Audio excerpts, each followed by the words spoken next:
It's spring. Yeah, at the time I'm filming this video, it is just a few days after the first official day of spring and I couldn't be more excited. I love spring. If for no other reason than, I don't know about you all, but this winter we just went through, that was a lot of snow. So it's been nice to see that melt, and it's been nice to see the temperatures come back up. Look forward to training with the garage door open. All kinds of fun things that come with spring. Unfortunately, other things come with spring that aren't so fun, and that's spring cleaning. And I don't know about you guys, but I always have every year. There's those one or two projects that I put off year after year after year, and you know, every once in a while you just kind of suck it up and do them. And that's the subject of today's video, is one of those projects in my gym that I've been putting off for literally years that needs to get done today.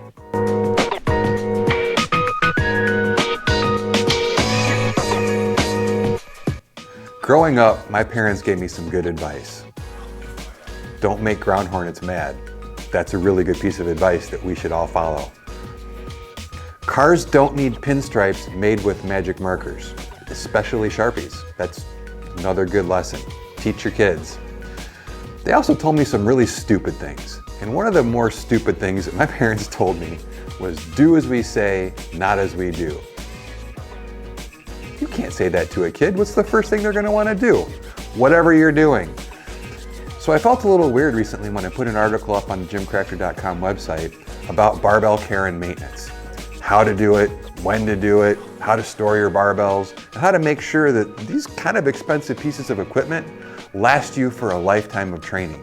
And why did I feel like a hypocrite? Because I don't do it. I just don't. I mean, I wipe my barbells down after training. That should be enough, right? Well, this barbell right here is proof that it's not. This is the American Barbell Grizzly Power Bar. It was one of the first nice bars that I bought.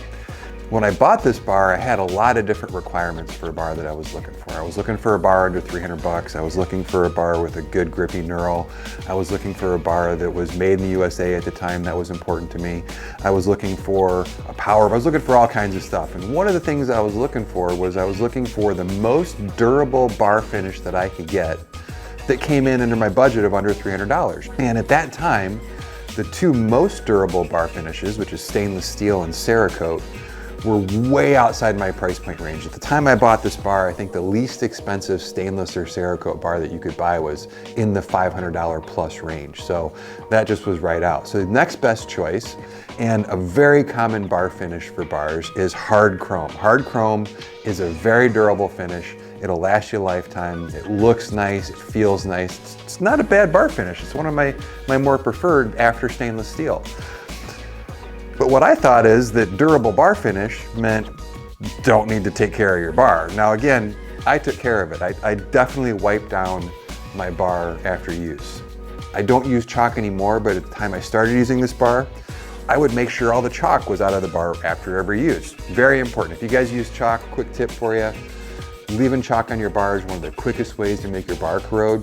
The whole point of chalk is it absorbs moisture. You leave chalk on your bar, it's gonna suck the moisture right out of the air, deposit it on your bar, and your bar is gonna corrode and rust a lot faster than if there's no chalk. So cleaning your bar off after every use, that's the easy one, right? Especially for me, since I don't use chalk anymore.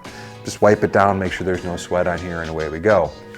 Well, I use this bar 4 days a week for probably a little over a year. And I got a new bar, and I put this one on the wall, and I let it sit for well over a year. So this bar has over a year's worth of work on it, plus a year plus of just sitting around, and it's not in new condition. It has corroded a little bit, and that's what I want to show you about today's video, is what happens when you don't do regular maintenance on your bar. What happens? So let's take some close-ups of this bar and walk you through what happened, and then we'll go through the plan to fix it. Let's start by taking a look at the knurling where I actually grip the bar most often. As you can see, I did a nice job of getting all the chalk out of there. There's virtually none left. There's little bits of pitting and rust down inside the knurl pattern. Overall, for a year of use and a year of sitting around, not terrible. Here we have the center knurling, and you can see that the corrosion is a lot worse than it was where I gripped the bar, and that's for two reasons. Number one, I did a nice job of wiping down the bar after use. Where I gripped it What I didn't do was I didn't wipe down the center knurl all the time. So that's part of it. The other part is, if you can see this spot right here, that's blood. So yeah, gross, but that's what it is. So I'm 6'6". Every once in a while I do catch the top of my head on the center knurl pattern of the bar, and that's exactly what that is. There's a couple things to look at on the sleeves, one of which is a little bit of corrosion, which I'm not sure comes across in the video. The other thing that I want to note is bar spin. So this particular sleeve, it spins okay. Here we have the other sleeve, and what you'll notice is this thing's got some resistance to it. It doesn't spin freely at all, and it's pretty stiff. And so what you want to do when you maintenance your bar, it's not just about keeping the corrosion out of the knurl pattern, it's also about keeping the bearings and the bushings in the sleeve well lubricated so that your bar spin doesn't degrade like this does. One of the things I was kind of surprised with is when you read the maintenance and care articles on the barbell sites, they make it seem like your bar is just going to fall apart if you don't clean and maintenance it on a regular basis. And as you can see, there's some minor blemishes and some rust and things like that, and we'll see how well that cleans up, but it's not the end of the world. So while it's something that you should be doing on a regular basis, if you don't, it's not the end of the world. Now, my solution has been to just go, now I currently train with a stainless steel bar. They're so low maintenance, but if you don't have a stainless in the budget, or you're not working with stainless bars, or you're working with bars with finishes that are susceptible to corrosion, you're going to want to maintain them on a more regular basis. But again, not the end of the world if you don't.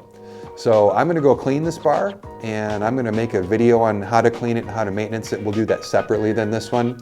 And once I'm done cleaning it, we'll come back, we'll take a look at what the results were and see if a couple of years of use and then another use of, another year of sitting there in storage, never being cleaned or maintenance, see if that affects the resale value of this bar, because in the end, that's why I'm finally doing this particular project, is I think I'm going to sell this. So here we have the finished bar.